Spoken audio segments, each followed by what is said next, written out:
রাষ্ট্রপতি ভবনে আগামী ২৫শে মে অনুষ্ঠিত হতে চলা প্রথম নাগরিক অলংকরণ অনুষ্ঠানে দেশের বিভিন্ন ক্ষেত্রে অসামান্য অবদানের জন্য পদ্মবিভূষণ, পদ্মভূষণ এবং পদ্মশ্রী সম্মান প্রদান করবেন ভারতের রাষ্ট্রপতি দ্রৌপদী মুর্মু।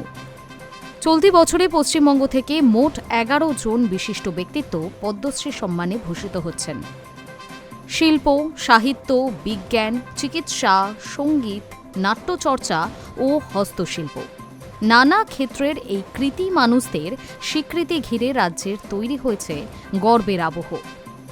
এই তালিকায় রয়েছেন প্রখ্যাত তবলাবাদক কুমার বসু, চলচ্চিত্র তারকা প্রসেনজিৎ চট্টোপাধ্যায়, হৃদরোগ বিশেষজ্ঞ সরোজ মণ্ডল, কাঁথা সেলাই শিল্পী তৃপ্তি মুখোপাধ্যায়, কিংবদন্তি নাট্য পরিচালক, নাট্যকার ও অভিনেতা হরি মাধব মুখোপাধ্যায়, বিশিষ্ট উদ্ভিদ বিজ্ঞানী, শিক্ষাবিদ ও পরিবেশবিদ অধ্যাপক গম্ভীর সিং ইয়নজুন, শিক্ষাবিদ ও সাহিত্যিক অশোক কুমার হালদার, মসলিন জামদানি তৈরির শিল্পে দক্ষতার জন্য জ্যোতিষ দেবনাথ, উত্তরবঙ্গের রসায়নের বিশিষ্ট অধ্যাপক মহেন্দ্রনাথ রায়, প্রখ্যাত সাঁওতালি লেখক রবিলাল টুডু এবং প্রখ্যাত সন্তরবাদক তরুণ ভট্টাচার্য।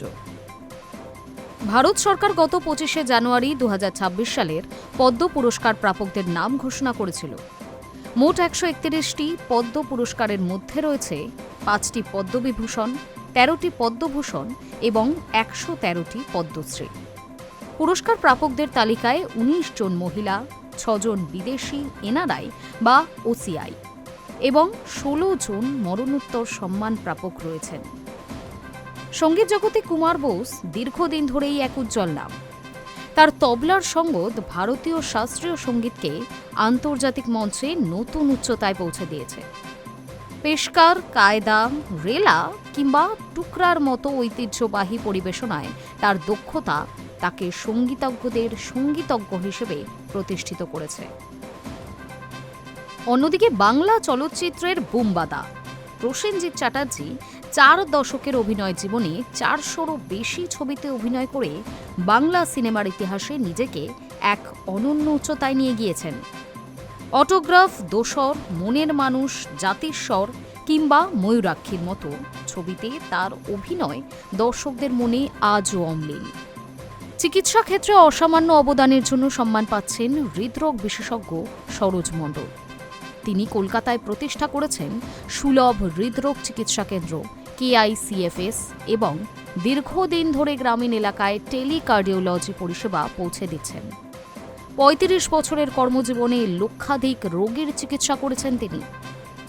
লোকশিল্প ও হস্তশিল্পের জগতে কাঁথা শিল্পী তৃপ্তি মুখোপাধ্যায় গ্রামীণ মহিলাদের স্বনির্ভর করে তুলতে গুরুত্বপূর্ণ ভূমিকা নিয়েছেন। সিউড়িতে তার প্রশিক্ষণ কেন্দ্র বহু মহিলাকে কর্মসংস্থানের পথ দেখিয়েছে। আন্তর্জাতিক ক্ষেত্রেও তিনি ভারতীয় কাঁথা শিল্পের প্রতিনিধিত্ব করেছেন। একইভাবে জামদানি শিল্পকে নতুন প্রজন্মের কাছে পৌঁছে দিতে অসামান্য ভূমিকা রেখেছেন জ্যোতিষ দেবনাথ। বাংলা নাট্যজগতের বিশিষ্ট ব্যক্তিত্ব হরি মাধব মুখোপাধ্যায় দীর্ঘদিন ধরেই নাট্যচর্চার মাধ্যমে সমাজ মনস্ক থিয়েটারের ধারা বহন করে চলেছেন। শম্ভু মিত্র, উৎপল দত্তদের মতো কিংবদন্তিদের সঙ্গে কাজের অভিজ্ঞতা তার শিল্পী জীবনকে সমৃদ্ধ করেছে। পরিবেশ ও শিক্ষাক্ষেত্রে বিশেষ অবদানের জন্য সম্মানিত হচ্ছেন গম্ভীর সিং ইয়নজুন। পাহাড়ি বন রক্ষার আন্দোলন থেকে শুরু করে সিঙ্গালীলা ও নেওরা ভ্যালি জাতীয় উদ্যান গঠনে তার গুরুত্বপূর্ণ ভূমিকা ছিল। অন্যদিকে মালদার লেখক অশোক কুমার হালদার সাধারণ রেলকর্মী থেকে জাতীয়ভাবে স্বীকৃত সাহিত্যিক হয়ে ওঠার বিরল নজির তৈরি করেছেন। বিজ্ঞান চর্চায় উত্তরবঙ্গ বিশ্ববিদ্যালয়ের প্রাক্তন অধ্যাপক মহেন্দ্রনাথ রয় গবেষণা কেন্দ্র আন্তর্জাতিক স্বীকৃতি অর্জন করছে। অন্যদিকে সাঁওতালি ভাষা ও সংস্কৃতিকে সাহিত্য ও নাটকের মাধ্যমে তুলে ধরেছেন রবিলাল টুডু। সন্তরবাদক তরুণ ভট্টাচার্যা তার সঙ্গীত সাধনার মাধ্যমে ভারতীয় শাস্ত্রীয় সঙ্গীতে নতুন মাত্রা যোগ করেছেন। সন্তরে মনকা বা ফাইন টিউনার প্রবর্তনের জন্য তিনি বিশেষভাবে পরিচিত।